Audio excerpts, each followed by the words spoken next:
옆에 분들한테 이렇게 인사하십니다. 오늘도 잘 오셨습니다. 축복합니다. 인사하십니다. 오늘도 잘 오셨습니다. 축복합니다. 종종 유엔과 같은 국제 단체에서 세계에서 가장 행복한 나라를 조사를 합니다. 2011년도에 세계에서 가장 행복한 나라 1위로 이제 부탄이라는 나라가 선정되었습니다. 그런데 8년 후인 2019년도의 조사에서는 세계에서 가장 행복한 나라 1위 부탄이 95위로 꼰두박질을 쳤습니다. 1등에서 95등으로 내려간 거죠. 여러분 그 이유가 무엇인지 아십니까? 그것은 인터넷과 사회적 관계 서비스망 SNS의 발달 때문이었어요. 인터넷이나 SNS가 발달되기 전에는 그 부탄이라고 하는 나라 사람들이 가난하게 살면서도 행복감을 느꼈어요. 그런데 이제 인터넷이 발달하다 보니까 이제 다른 나라와 비교하기를 시작한 겁니다. 그러면서 행복도가 떨어지기를 시작한 겁니다. 가장 행복했던 사람들이 이제 자기들이 불행하다고 생각을 한 거예요. 인터넷을 통해서 다른 나라들과 비교를 하면서 감사를 잃어버리게 된 거죠. 행복을 놓치기 시작한 겁니다. 여러분 무엇을 보여주는 겁니까? 불행의 시작은 남과 비교하는 데서부터 시작한다는 말이 딱 들어맞는 사례입니다. 남과 비교하면 우리는 불행해지기 시작해요. 남과 비교하면 감사를 잃어버리기 시작하는 겁니다.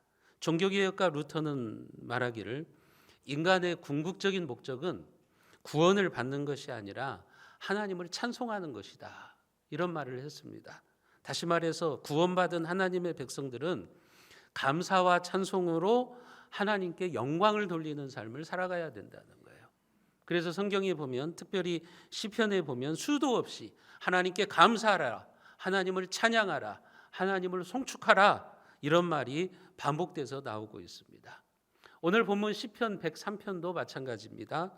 이 시편 133편은 우리가 잘 아는 복음송 찬양하라 내 영혼아 찬양하라 내 영혼아 내 속에 있는 것들아 다 찬양하라 이 찬송가에 인용된 것입니다. 여러분 오늘 말씀에 나오는 다윗의 찬양 103편 이 시편을 통해서 우리는 감사의 달을 보내는 우리의 신앙에 대해서 한번 살펴보고자 합니다. 오늘 본문 1절과 2절에 보면 다윗은 자기 영혼에게 하나님을 찬양하라고 다그칩니다. 내 영혼아 여호와를 송축하라. 내 속에 있는 것들아 다 그의 거룩한 이름을 송축하라. 내 영혼아 여호와를 송축하며 그의 모든 은택을 잊지 말지어다. 다윗은 자기 자신을 향해서 자기 영혼에게 그렇게 외칩니다. 내 영혼아 여호와를 송축하라. 송축하라는 말은 무슨 말입니까? 찬송하라는 말이고 감사하라는 말이죠. 다윗은 지금 자기를 향해서 그렇게 외치는 거예요.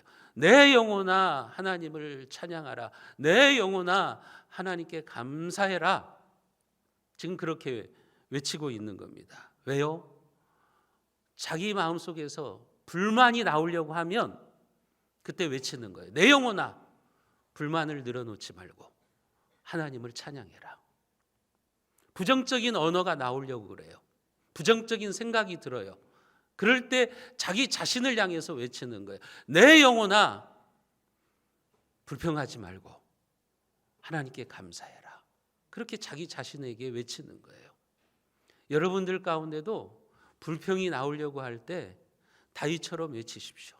내 영혼아 불평하지 말고 하나님께 감사해라. 내 영혼아 불만을 늘어놓지 말고 하나님께 찬송해라. 여러분 그렇게 외치시는 훈련을 하시기를 바랍니다. 오늘 본문에 보면 다윗은 2절에서 그렇게 말하죠. 그 모든 은택을 잊지 말지어다. 하나님께 감사하고 하나님을 찬양하려면 하나님의 은택을 잊어버리면 안 돼요. 여기 은택이라는 말이 무슨 말이냐면 하나님이 우리에게 베풀어 주신 은혜와 덕택이라는 말이에요. 영어 성경에 보면 benefit, 하나님이 우리에게 주신 유익들, 하나님이 우리에게 베풀어 주신 여러 가지 유익한 것들을 잊지 말고 기억하라는 거예요. 그러면서 하나님을 찬양하라고 하는 겁니다. 하나님께 감사하라고 하는 거예요. 여러분, 하나님은 우리에게 어떤 은택을 베풀어 주셨기 때문에 우리는 하나님을 송축하고 하나님께 감사해야 될까요? 몇 가지 감사의 제목들이 있어요. 첫째는 죄사함을 통한 구원의 감사입니다. 3절 말씀을 우리가 같이 한번 읽어봅니다. 3절입니다. 그가 내 모든 죄악을 사하시며 내 모든 병을 고치시며. 여기에 보면 그가 내 모든 죄악을 사해 주셨다. 성도의 감사 제목 제1호는 우리의 죄가 용서받았다는 구원의 은혜입니다. 여러분, 감사의 출발점은 구원받았다는 사실에 대한 감사예요. 여기에서 우리의 감사는 출발해요.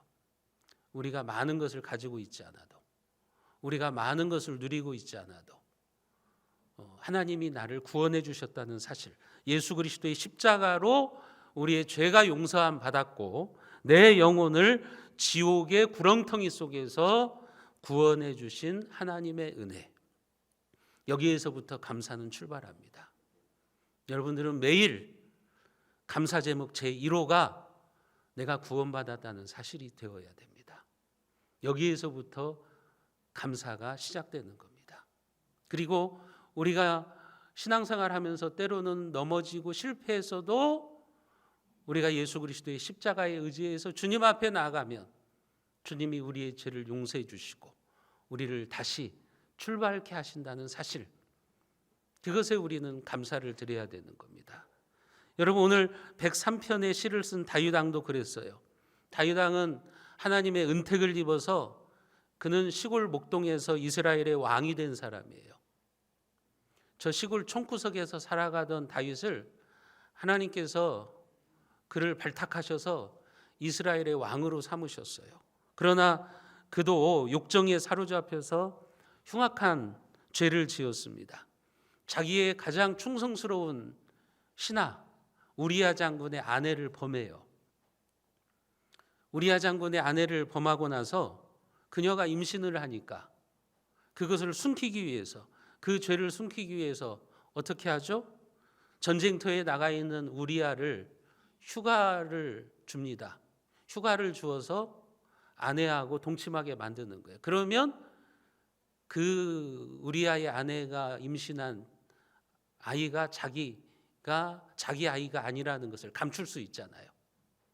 그렇게 교활하게 이제 우리야에게 휴가를 주어서 동침을 하게 만들려고 그랬어요. 그러나 그의 계획이 실패로 돌아가요. 이 우리야 장군이 얼마나 충성스러운지. 왕이시여, 지금 우리 군사들은 전쟁터에서 열심히 싸우고 있는데 저만 어떻게 휴가를 보냅니까? 저만 어떻게 편하게 지냅니까? 하면서 그 휴가를 거절하는 거예요. 다윗이 계획한 대로 안 됩니다. 그러니까 어떻게 해요? 우리야 장군을 전쟁터로 보내면서 편지를 써줘요. 총사령관에게 편지를 써요. 우리야를 전쟁터의 최전방에 세워라. 그래서 죽게 만들어라. 그래서 자기의 죄를 숨기려고 그렇게 한 거예요. 여러분, 다윗이 그러니까 자기가 범한 그 죄를 숨기려고 간음죄, 사기죄를 지었을 뿐만 아니라 살인죄까지 저질렀어요. 그런데도 하나님은 즉각적으로 그를 심판하지 않고 회개할 기회를 주시기 위해서 나단 선지자를 보내십니다. 나단 선지자가 다윗을 찾아가서 그의 죄를 폭로해요. 당신이 바로 죄인이다. 하나님 앞에 죄를 지었다. 그랬을 때 다윗이 어떻게 합니까? 그가 왕이기 때문에 선지자 하나 정도는 얼마든지 죽일 수 있어요. 다윗이 훌륭한 점은 선지자가 자기의 죄를 지적했을 때 철저하게 회개한 거예요. 시편에 보면 얼마나 회개의 눈물을 흘렸는지 자기 방에 자기가 흘린 눈물이 이게 강이 되어 가지고 침대가 둥둥 떠다닐 정도였다고 그랬어요. 물론 과장법이죠. 여러분, 아무리 눈물을 흘렸던들 침대가 그 눈물로 뜰 수 있겠어요? 그러니까 무엇을 말하냐면 그 정도로 철저하게 회개했다고 하는 거예요. 선지자가 자기의 죄를 지적했을 때 하나님 앞에 자기의 죄를 자복하고 회개했다고 하는 거죠. 그 회개를 통해서 사죄의 은총을 누리게 되는 겁니다. 그러니 다윗은 누구보다도 하나님을 송축하며 감사할 수밖에 없어요.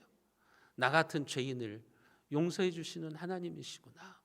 그리고 다시 기회를 주시는 하나님이시구나. 그 하나님의 인자하심, 그 하나님의 긍휼하심을 다윗은 찬양하는 거예요. 오늘 시편 103편 8절에 다윗은 그렇게 찬양하지 않습니까? 우리가 같이 한번 읽어보겠습니다. 여호와는 긍휼이 많으시고 은혜로우시며 노하기를 더디하시고 인자하심이 풍부하시도다. 하나님은 자비로우신 하나님이세요. 얼마든지 다윗을 직결 심판하실 수 있어요. 기회를 주시는 거예요. 회개의 기회를 주시는 거예요. 물론 회개의 기회를 주시는데도 회개하지 않는 강팍한 양심, 그런 양심들은 심판을 받아야 될 거예요. 그러나 다윗은 철저하게 회개를 합니다. 하나님 앞에 자복합니다. 그랬더니 하나님이 긍휼을 베풀어 주시고 인자하신 하나님이 그를 다시 회복시켜 주시는 거죠. 여러분, 우리 역시 마찬가지입니다.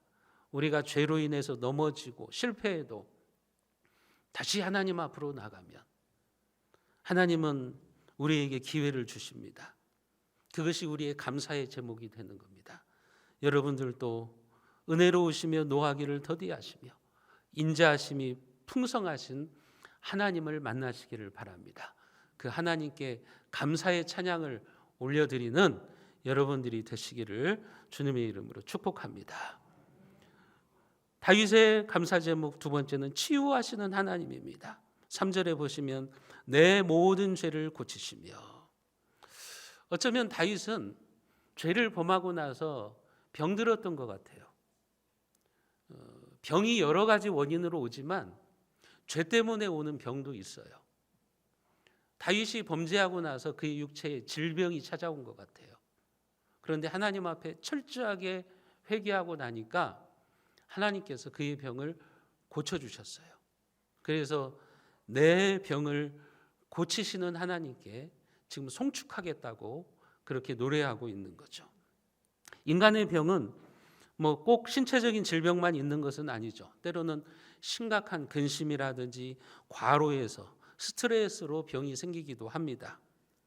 예컨대 여러분들이 열등감을 가지고 있다면, 누구와 비교해서 열등감을 가지고 있다면 그 열등감 때문에 자기 자신을 자꾸 학대하게 돼요. 그러면 신체적인 상태가 정상적일 수가 없어요. 또 어떤 경우는 누군가를 지나치게 미워하고 시기하게 되면 그의 몸이 정상적인 상태일 수가 없어요. 그 시기심 때문에, 질투심 때문에 육체에 질병이 걸리는 경우도 있습니다. 때로는 심한 스트레스를 받으면 온몸에 독성이 퍼져서 몸에 병이 들기도 해요. 그런데 그런 마음에 하나님의 은혜가 임하면 치유가 일어납니다. 내가 하나님께 기도하고 하나님께 회개할 때 치유가 일어나요. 하나님이 평안을 주시는 거예요. 그러면 스트레스가 사라지고 마음이 치유돼요. 주님이 나를 사랑하신다고 하는 그 사실을 깨닫게 되면 자기 자신을 사랑하게 되고 자존감이 회복돼요. 그래서 열등감에서 자유로워지는 사람들도 있습니다. 그래서 다른 사람들을 미워하거나 시기하지 않게 돼요. 그러면 자연히 육체의 질병도 사라져요.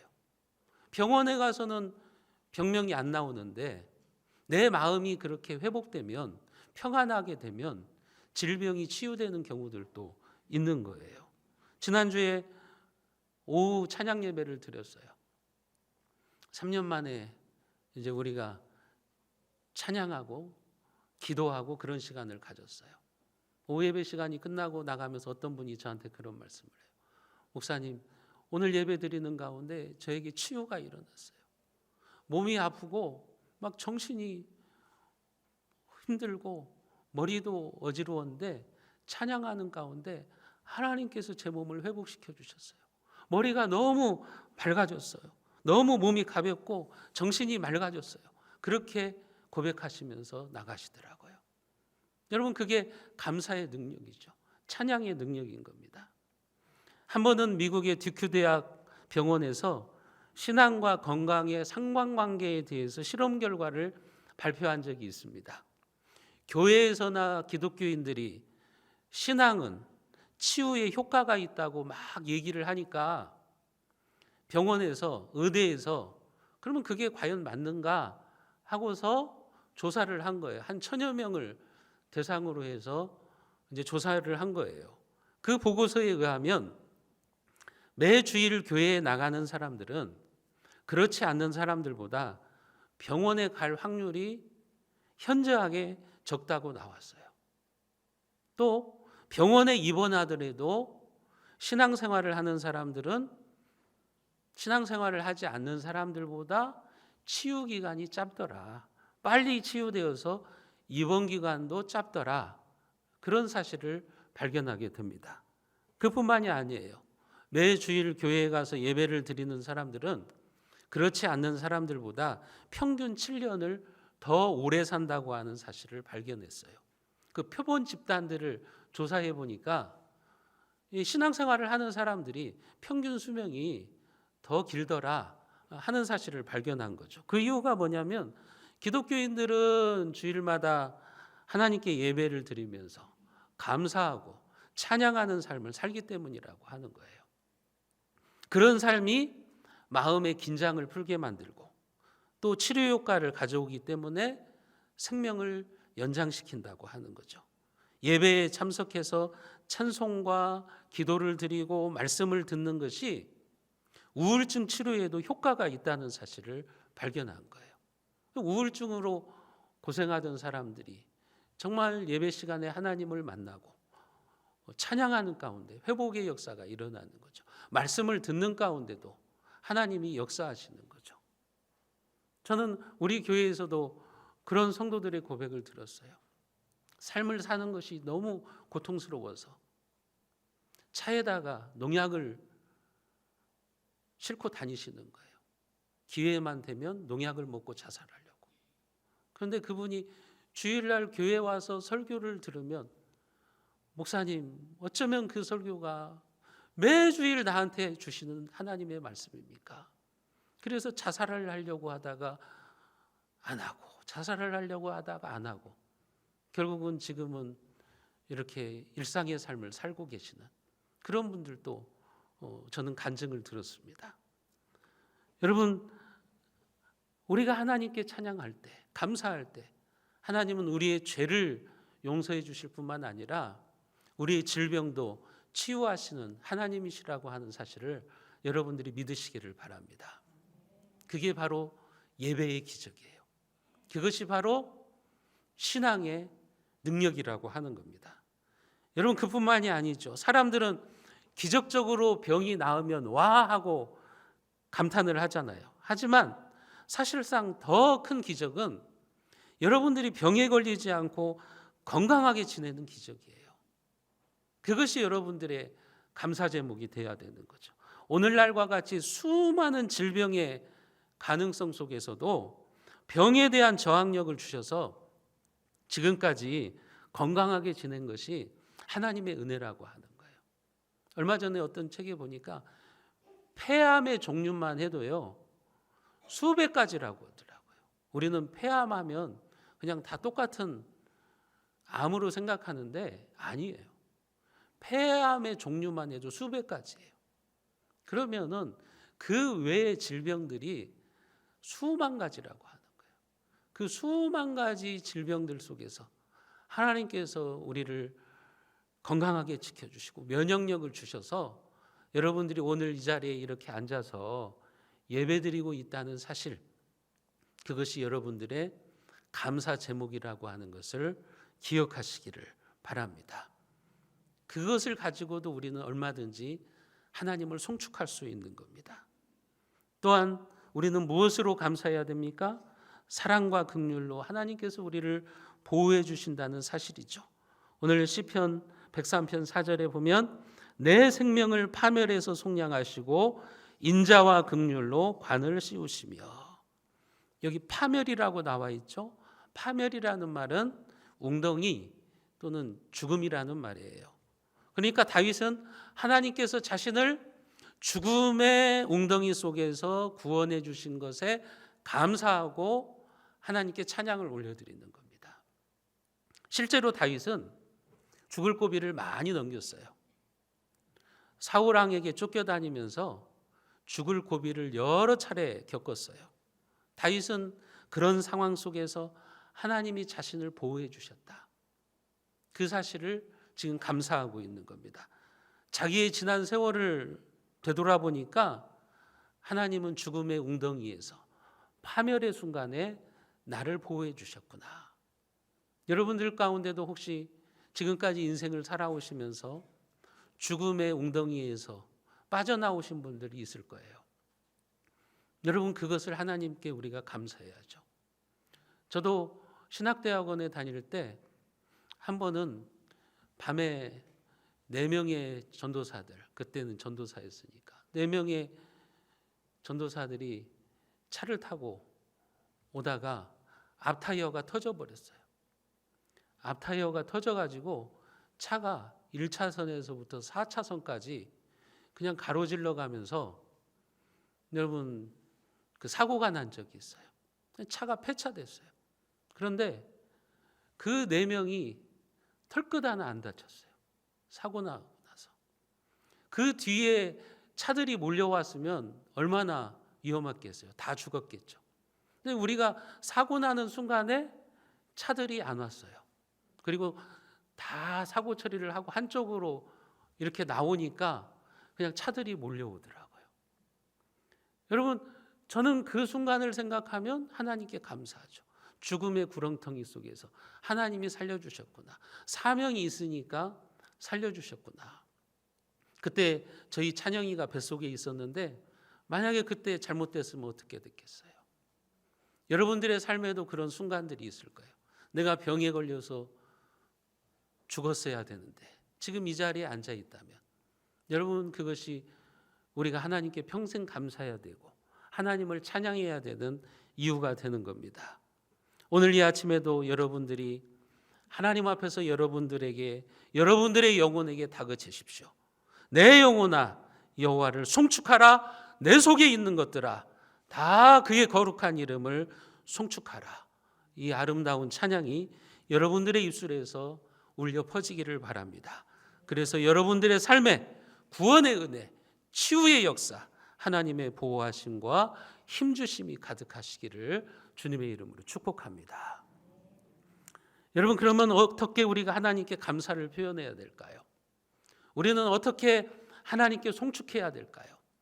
첫째는 여러분, 입술로 감사를 표현하십시오. 우리도 다윗처럼 입을 열어서 하나님의 은혜에 감사해야 됩니다. 내 영혼아 여호와를 송축하라. 여러분들의 입술을 열어서 하나님께 찬양하십시오. 찬양을 하면 할수록 기쁨이 샘솟습니다. 여러분들 마음에 감사함이 차고 넘치게 됩니다. 그래서 입을 열으셔야 돼요. 입을 열어서 감사합니다. 하나님께 노래하셔야 되는 거예요. 그러면 하나님은 더 큰 은혜를 부어주시는 것입니다. 새로운 능력을 여러분들에게 주시는 거예요. 우리가 오늘 5절 말씀을 같이 한번 읽어보겠습니다. 5절입니다. 좋은 것으로 내 소원을 만족하게 하사 내 청춘을 독수리같이 새롭게 하시는도다. 우리가 찬양하고 감사할 때 하나님은 좋은 것으로 우리의 소원을 만족하게 해주시겠다고 약속하고 있는 거예요. 여러분들이 찬송하고 감사할 때 우리의 삶을 독수리같이 새롭게 하시는 능력을 주시겠다고 약속하고 있는 거예요. 하나님은 그래서 감사하고 찬양하는 자들에게 더 좋은 것을 주시는 분이십니다. 그런데 여러분들의 입술을 꼭 다물고 찬송하지 않고 감사하지 않으면 하나님은 좋은 것을 주시지 않아요. 하나님께 감사하며 찬양할 때 하나님은 더 주고 싶은 거예요. 그래 네가 감사할 줄 알구나. 그러니까 더 감사할 일들 내가 많아지게 하겠다 하면서 좋은 것을 준비해 주시는 거죠. 그런데 반대로 감사를 잊어버리면 하나님이 좋은 것을 주시려고 하시다가도 그냥 안 주셔요. 있는 것도 빼앗아 가세요. 며칠 전에 저희 시찰의 목사님들과 모여서 얘기를 하는 중에 어떤 목사님이 그런 얘기를 하시더라고요. 자기 교회 주변에 있는 아파트나 동네에 좀 불우한 사람들에게 명절 때만 되면 선물을 줬대요. 뭐 반찬도 주고 명절 때마다 선물을 줬는데 들려오는 소식들이 뭐냐면 김을 한 해는 김을 선물을 줬더니 뭐 김이 질기다든지 뭐 그런 불평의 소리들이 들려오더래요. 그래서 그 다음부터는 안 했대요. 이거 줘도 고마운 것을 모르는구나. 감사하는 것을 모르는구나. 그래가지고 그 다음부터는 그런 일을 안 했대요. 그러니까 감사할 줄 모르면 남이 주고 싶은데도 받지를 못하는 거예요. 하나님도 그런 거예요. 우리가 감사해야 하나님이 더 좋은 것으로 우리의 소원을 만족해 하시는데 감사할 줄 모르면 하나님이 안 주시는 거죠. 여러분, 우리는 받는 것에 대해서 좀 감사할 줄 알아야 돼요. 그것을 당연히 생각하시면 안 되는 거예요. 저희 교회는 얼마나 베풀기를 좋아합니까? 성도들이 무슨 일이 있을 때 뭐 식사를 대접하고, 지금은 코로나 기간이라 식사를 함께 대접하지도 못하지만 떡을 주고 다른 것을 주고 그러잖아요. 그런데 떡을 요즘 많이 나갔잖아요. 정교인들에게 떡을 줬더니 들려오는 소식이 왜 맨날 떡만 주니? 그것도 왜 이런 떡을 주냐는 거예요. 자기가 싫어하는 떡을 주냐는 거예요. 그런 분들은요, 하나님이 평생에 떡을 못 먹게 만드실 겁니다. 더 좋은 것을 주시려고 하시다가도 안 주실 거예요. 그래서 오늘은 저희 가정과 우리 두꺼비에서 떡이 계속 나가니까 그러면 사골국하고 깍두기를 주자. 근데 또 그런 분들이 나와요. 왜 맨날 사골국만 주냐? 좀 소고기국도 주지. 물론 그런 분들이 한두 사람이죠. 근데 제가 그 소리를 들었을 때 참 배불렀구나. 얼마나 좋은 교회에서 신앙생활을 하는지 모르고 있구나. 물론 그런 성도들이 다 그러지는 않죠. 몇 명. 감사를 모르는 몇 분이 그러시는 거죠. 여러분 한번 김제의 다른 교회 가서 보세요. 우리 교회처럼 많이 섬기는가? 많이 이렇게 대접을 하는 교회가 있는가 한번 보세요. 근데 너무 많이 받으니까 감사할 줄을 모르는 거죠. 사람들이 호의를 받으면 그 호의가 반복되면 감사할 줄을 알아야 되는데 나중에는 어떻게 생각하냐면 호의를 당연한 것처럼 생각해요. 그래가지고 감사를 잃어버려요. 주는데도 왜 더 좋은 거 안 주냐 이렇게 생각하는 거예요. 그러니까 다른 사람이 우리에게 베풀었을 때, 예를 들면 성도들이 떡을 대접하고 사랑을 베풀었을 때 그걸 감사할 줄 알아야지.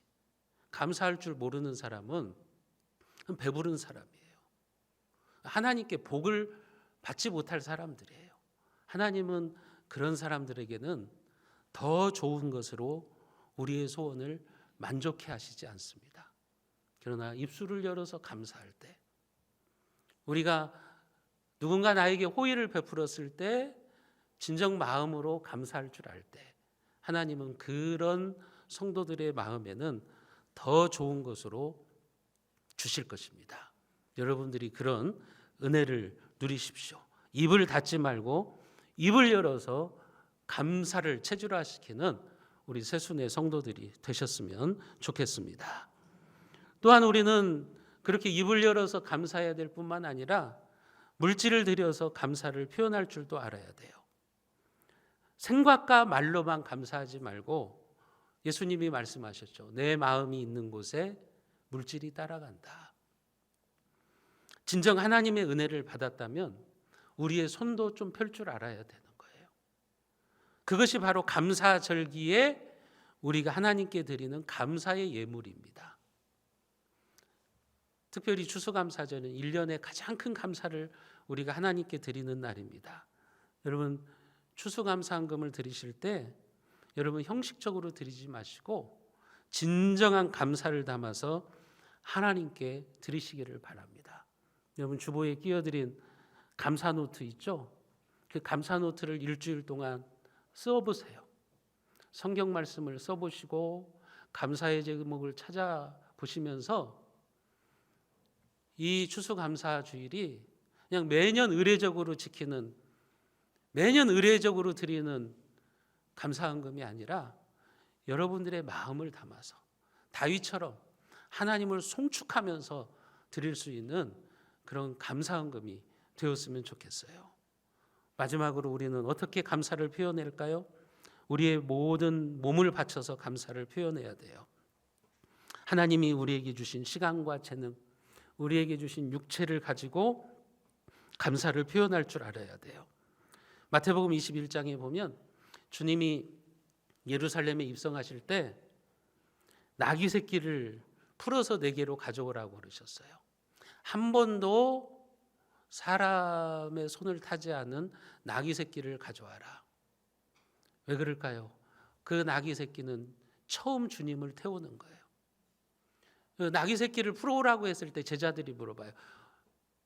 주님, 그러면 우리가 나귀 주인이 우리에게 왜 풀어가느냐, 그 나귀 새끼를 풀어가느냐 할 때 뭐라고 대답합니까? 그러니까 주님이 뭐라 그러죠? 주가 쓰시겠다 하라. 그러면 나귀를 줄 거다. 제자들이 그 나귀 새끼 주인에게 가서 나귀를 가져오니까 그 주인이 물어보겠죠. 왜 내 나귀를 데려가냐? 그러니까 예수님이 말씀하신 것처럼 주님께서 쓰시겠답니다. 그러니까 그 나귀 주인이 아무런 말도 안 하고 그 나귀를 내어드립니다. 여러분, 주님께서 여러분들의 몸을 사용하시겠다고 할 때 그걸 드리십시오. 주님께서 여러분들의 시간을 쓰시겠다고 할 때 그 시간을 풀어서 주님께 드리시기를 바랍니다. 나귀 새끼 그 주인이 나귀를 풀어서 주님께 드렸던 것처럼 여러분들의 시간을 풀어서 드리고 여러분들의 재능을 풀어서 주님께로 끌고 가면 여러분들의 인생도 풀리게 되는 역사가 일어나게 될 줄로 믿습니다. 마지막으로 우리에게 잘 알려진 뇌성마비신 송명희 자매의 시를 한 편 소개해 드립니다. 송명희 자매는 우리가 잘 알고 있는 것처럼 그는 손가락 하나 제대로 움직이지 못해요. 음식도 자기 손으로 먹을 수 없어요. 그런데도 공평하신 하나님을 노래하잖아요. 여러분, 발로 시를 쓰잖아요. 그러면서 범사에 감사하라 이런 시를 썼는데 그 내용이 이겁니다. 감사절에만 감사하는 자여 범사에 감사해라. 고난주간에만 주의 고난을 기억하는 자여 주의 죽으심을 언제나 기억하라. 위급할 때만 기도하는 자여 쉬지 말고 기도하라. 기쁠 때만 기뻐하는 자여 항상 기뻐하라. 여러분, 감사절에만 여러분들이 감사하는 삶을 살지 마십시오. 이 감사절은 우리가 감사 훈련을 하는 거예요. 훈련을 해서 우리가 범사에 감사하는 삶을 살기 위해서 하는 겁니다. 감사절에만 감사하지 마시고요. 여러분, 기쁠 때만 기뻐하지 마시고 항상 기뻐하고 범사에 감사하십시오. 왜냐하면 원망과 불평은 이게 잡초와 같아요. 그래서 자연히 내 마음에서 일어나요. 우리의 마음이 죄성을 가지고 있기 때문에 그냥 잡초처럼 우리의 마음 속에서 원망과 불평은 자연적으로 나오는 거예요. 그런데 감사와 찬양은 정성을 들여서 가꿔야만 나와요. 내가 의도적으로 훈련을 해야만 감사가 나오고 찬양이 나오는 겁니다. 여러분, 그래서 우리는 감사의 꽃을 아름답게 잘 가꿔야 됩니다. 여러분들의 마음속에서 일어나는 원망과 불평이라고 하는 잡초는 뽑아내시고요. 감사라고 하는 꽃을 심으셔서 그것을 아름답게 가꾸십시오.